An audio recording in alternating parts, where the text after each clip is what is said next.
Aaron Gilmore. Mr Speaker, look, in the 80s you may remember the issue of VHS versus Beta. In the 90s you might have remembered Microsoft Internet Explorer versus Netscape.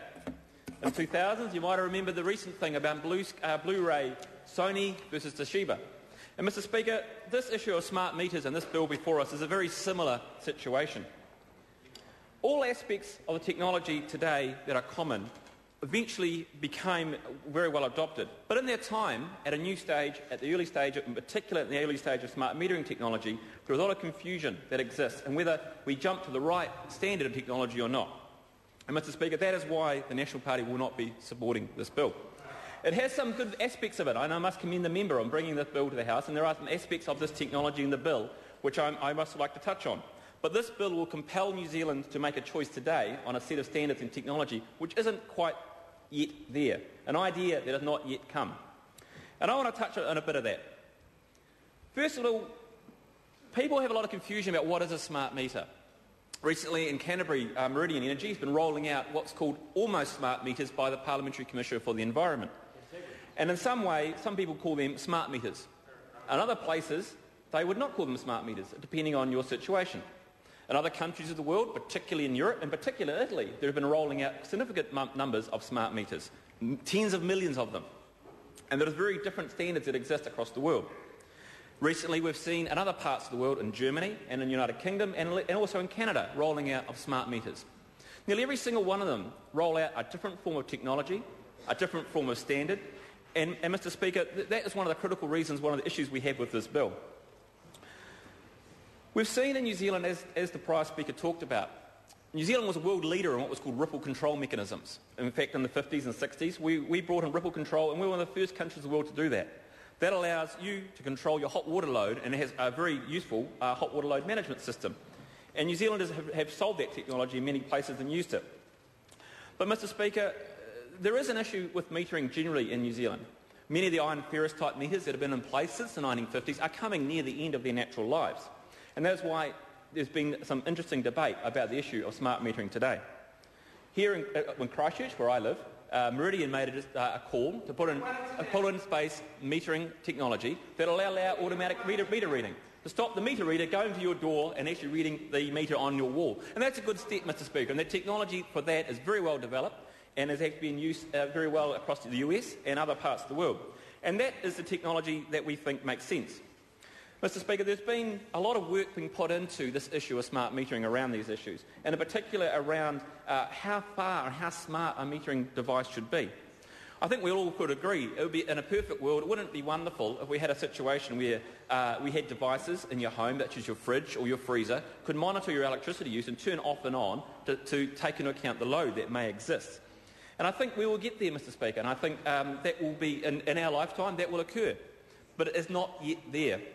And having the ability to jump to what's in particular is called a Hahn chip to put into space meters would actually cost a significant amount today. And yes, I accept the marginal cost today is quite low relative to the benefit, relative to the expected benefits of that member. But the reality is that is a cost which consumers cannot bear. We've had a situation where those chips for a consumer may cost an additional cost of anywhere up to $200 to install today. And the benefit to that consumer of putting in place an in-house display on that meter and a taste of that chip is effectively zero to that consumer. And we don't feel, Mr Speaker, that is an appropriate thing to do at this time when people have been facing record price rises in electricity over the last few years. We believe that one of the things we need to think about is how do we get this technology right and bringing it through into market. The Parliamentary Commissioner for the Environment wrote a recent report on metering.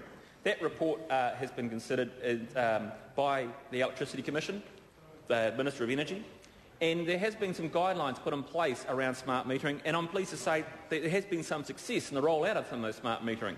Some would say it's not enough. But it's a start, Mr Speaker, and given what we've seen so far in the technology, I think it's a good start. Mr Speaker, we've had a situation where there is some sort of fear over this issue over standard, particularly these Hahn chips. And I spoke at the start about this issue over VHS and Beta, Netscape versus Explorer, and Sony Blu-ray versus Toshiba Blu-ray. In each one of those cases, there was a winner and loser in terms of technology. And, Mr Speaker, if we make a decision to jump to one standard today when it's actually not clear whether that's going to be the dominant standard in the world, we'll end up incurring a whole lot of cost for the consumer that will be unnecessary. It's a couple of $100 extra for the consumer, which is basically a waste of money that we will have to jump to and actually spend that again sometime in the future. And we don't actually think that's a right thing to do. The meters that Meridian's put in, for example, at Arc Innovations in Christchurch, it's allowed the situation where you can put a HAN chip in the future, should that be the right technology to jump to. And it may end up being, as that member is outlined in his bill, that may be the right technology to jump to in the future. But I think it's a time that's not yet, an idea that's not yet been proven that is the right place to go. We have actually put in place, there are a number of regulations that exist currently on these metering around these guidelines by the Electricity Commission. And in fact, there's a bill currently before the Finance and Expenditure Select Committee that's been looking at a number of issues around electricity, and this issue has actually risen in passing in some way. And I think if the member had brought the bill without probably some alterations, it's probably in terms of some of the things that he's actually put in place, particularly around the HAN chips and other things around tariffs, it might have been something we might have been able to support. And I want to touch on one examples around the tariff that the member spoke about. Again, in Canterbury has, through Orion's Lines Company, one of those innovative sets of tariffs in the country. Up and down the country, there are something like nearly 300 different types of electricity tariffs currently in New Zealand. The electricity reforms that the Minister of Energy is currently undertaking actually outlines in that a series of regulations for the new Electricity Commission to formalise and make some changes in those tariffs to bring together a simplification. And I think that makes some sense. But we have to be very careful not to bring in place some more effectively compulsion of other tariff rates when it makes some sense to have some innovative tariff arrangements, particularly in Canterbury, around use of irrigation. And I know that the Green Party have some particular concerns about irrigation. Tariff rates and innovative tariff structures that are used by Orion actually help to reduce water use and power consumption. And I think that's a good thing. Mr Speaker, it is true that these smart meters do have the potential to reduce peak demand. They do have the potential to defer the need for electricity generation in the future, and they do have the ability for people to change how they consume throughout their lifetimes and their appliances. But there are smart meters and there are smart meters.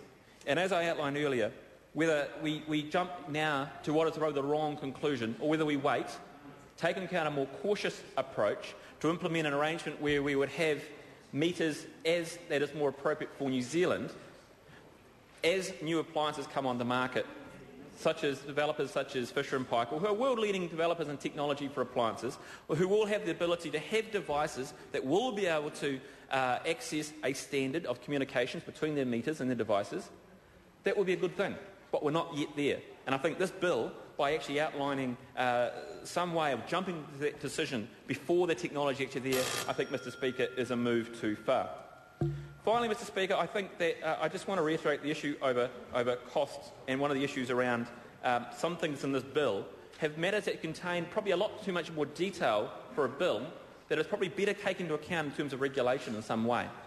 And they are better to be taken into account in the recent electricity reforms we're doing at the moment with the electricity bill, and I encourage that member to get involved in some of that, the final stages of those regulations and the development of those regulations to make the current situations with the Electricity Commission and those guidelines to be more formalised, which will take into account a big chunk of what this bill does, but not take into account the tariff restructuring and the HAN displays and the in-home displays, which we think is a cost too far. Thank you, Mr Speaker. Charles Chauvel, 5-minute calls.